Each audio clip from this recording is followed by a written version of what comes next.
রাষ্ট্রপতির সাথে যা ব্যবহারটা করা হয়েছে তা ঠিক হয় নাই।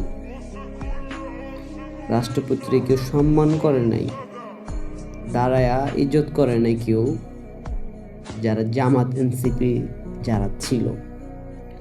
প্রধানমন্ত্রী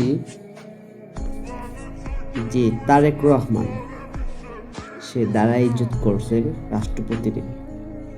সে তো বোকা ছাগল, সে এক নম্বর গাধা। কি কি বলেন? কি তারেক রহমান? কারণ এই রাষ্ট্রপতি থাকাকালীনে এই তারেক রহমানে আনতে পারে নাই যে রাষ্ট্রপতি, এ আবার কিসের রাষ্ট্রপতি?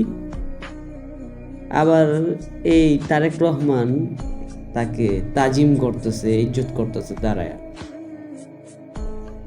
আর এনসিপি জামাত তারা জানে এটা চোর, নিমুখ হারাম প্লাস বেমান। এই রাষ্ট্রপতি শেখ হাসিনার পালায় যাওয়ার সুযোগ করে দিছে, আমি বইলা দিলাম গোপন কথা। আর দুই, এই রাষ্ট্রপতি আবার আওয়ামী লীগ জানতে পারবো, ওই সিস্টেম করে এই রাষ্ট্রপতি থেকে গেছে।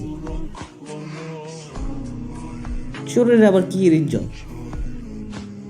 আমি চোর, মানে আমি চুরি করছি, আমরা কি ইজ্জত দিবেন? তাইলে আপনারা কি হুঁশিয়ে আছেন না পিনিকে আছেন? এটি আবার মানুষ রোস্ট করে, এটি আবার দেখেন, মজা পাইলাম দেখা।